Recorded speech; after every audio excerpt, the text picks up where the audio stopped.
With the big fight on the horizon and all, I decided that today we should spend some time talking about the Mother Goddess. Who is this beautiful monstrosity, and where did she come from, and why is she here? Most of her story is detailed in the Babylonian epic of creation, Enuma Elish. So, in the field of cosmology, or universal creation, there's a time in the universe where everything is still a void and all the things in the universe still need to be put into place.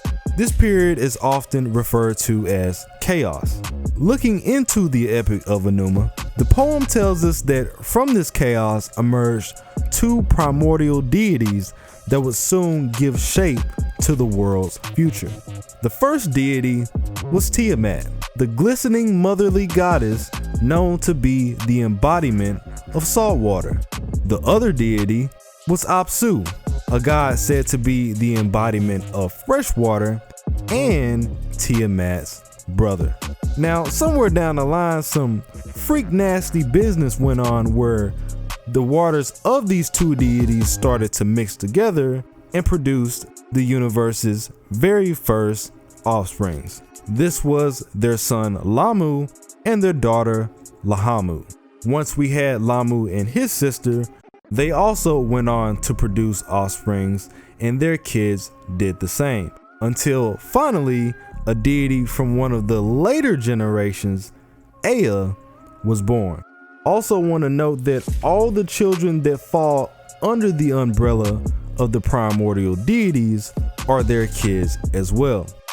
That's a lot of child support. Now, Ea was the god of water, and with him being of a younger age in comparison to the other gods, he would often find means of entertaining himself by playing out in the waters of Tiamat and Apsu with his younger siblings. Tiamat and Apsu were not a fan of this, but with Tiamat being a mother, she understood the weight of the situation for what it was and shrugged it off as kids are just gonna be kids. Apsu, on the other hand, wasn't going for it. He visits Tiamat alongside his advisor and tells her that since the younger deities are the ones that are disturbing his slumber, he's gonna destroy them all to show them who's boss. Man, you guys are really going out of your way for that best dad title, ain't it? Tiamat then says, how are we gonna get mad at the kids for literally just existing when we're the ones that made them? Bruh, I'm not trying to hear your facts and your logic. The kids are getting destroyed, and that's final. And that's how it went down. Despite Tiamat doing the best that she could to stop Apsu in his tracks, he continued to come up with a plan to get rid of the younger gods once and for all. Now, when it comes to Ea, he was in fact one of the cleverest individuals among his squad. He overheard their conversation, and when his father least expected it, he used his magic abilities to put him to sleep and put his advisor in a daze. He then stripped Apsu of his belt, his crown, and his cloak of radiance, which were all meant to symbolize his power, and he killed him with a twist. It was at this point that Ea got pretty disrespectful with it. He built an entire palace over Apsu's water, or his father's corpse, got a girl, and gave birth to his son Marduk, the god of rain and storms. The other gods weren't really feeling all the things that Ea had done, so they snitched. They went to Tiamat and they told her that Ea had killed her husband. Now, Tiamat is mad. She then produces 11 new offsprings on her own, which in the Fate verse are synonymous to the 11 magical Bel Lamu, and used them as an army to fight against her children and avenge the death of her fallen husband. And albeit them being summoned by the false Gorgon, we see a lot of the original 11 beasts in the singularity. This includes the Ugalu, the Uridemu, and even the Scorpion Man that Tomoe died fighting against. After bringing this army to life, Tiamat goes on to consult one of her former children and advisor, Kingu, and makes him the head commander in charge. She gives him the Tablet of Destinies, which pretty much made him the ruler of the universe, or more specifically, gave him great power. She also decided to make Kingu her new husband. It just keeps getting weirder by the line. The gods had no idea how they were gonna go up against their mother. We're screwed. We're screwed. Thanks, Aya. Guys, look, it's not a big deal. I'll just get my son to do it. So he calls upon his son Marduk, who was more than willing to prove himself, and he took up the job. Despite Tiamat spawning these new forces, Marduk showed up to the battlefield strapped up with his bow, his axe, and his lightning, and commenced battle with the mother goddess. An important thing to mention here is that when Tiamat takes physical form, it's often said that she manifests in the form of a dragon. He goes one-on-one with Tiamat and successfully captured her inside of one of his nets. The mother goddess then opened her mouth in attempts to devour him, but Marduk quickly threw a gale of wind inside that disabled her ability to close her jaws. Using this moment to his advantage, Marduk shot an arrow down her throat, piercing her heart and putting an end to Tiamat's life. Nasu, Marduk win.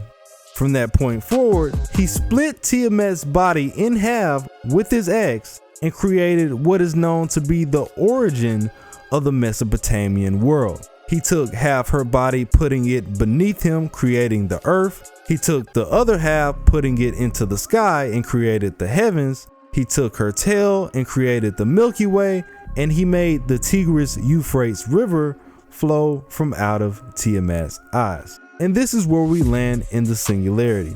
Basically, we're out here taking up the mantle of Marduk and using everything that we have to bring Mama Tiamat down. Mama! So, how is she here?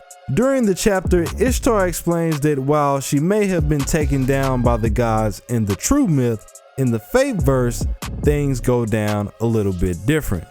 In the Fate verse, once the environment had established itself after her offsprings were born, Tiamat was deemed to be unnecessary and exiled to the reverse side of the world. They feared her capability of getting rid of them and creating a new world entirely, so they sealed her off in this void permanently. For this betrayal, Tiamat feels that the only way that she can remain safe is if she goes into war with the humans and eliminate them all. Knowing this, Goetia pulled her out of the void and into the singularity because he knew that there would be no greater collision for the humans than tossing in one of the greatest threats to the human world. She's one of the 7 evils of humanity that fall into the beast class, predicated on the bestial nature of humans themselves. Tiamat, the beast of regression. Now, prior to her getting pulled into the singularity, Merlin was able to cast a spell that kept her in a deep slumber upon her arrival.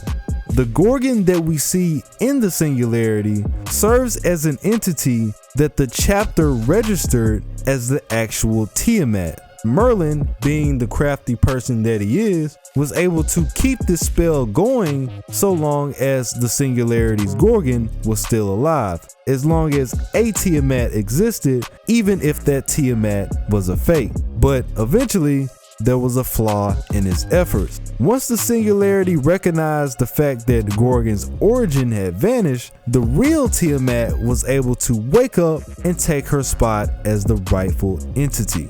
She killed off Merlin's avatar via the dream realm, neutralizing his spell and rising out of her domain, the Chaos Tide.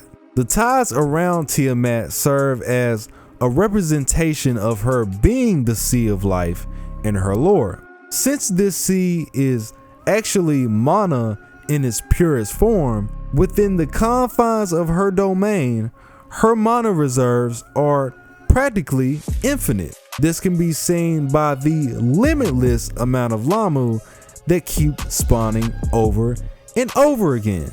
And if you get enough of it on you, you're gonna become her child as well. A distinction to be made about the Lamu themselves is that they aren't just multiple copies of her firstborn son from her backstory. The title Lamu is just a name given to them by Roman due to them being the first thing that she spawned after her awakening. That about wraps it up. That is most of the details that you can find about Big Mama. We'll have to get into the rest in her servant profile. We gotta talk about the beast class, and I also want to do a video going over her 11 offsprings since they seem pretty cool and I think they deserve a little exploration. Anyway, let me know what you guys think. Like the video if you enjoyed it. Follow me on Twitter for updates on the channel, and I will be back with more Tight Moon content. It is your boy Tsiah. I'm out.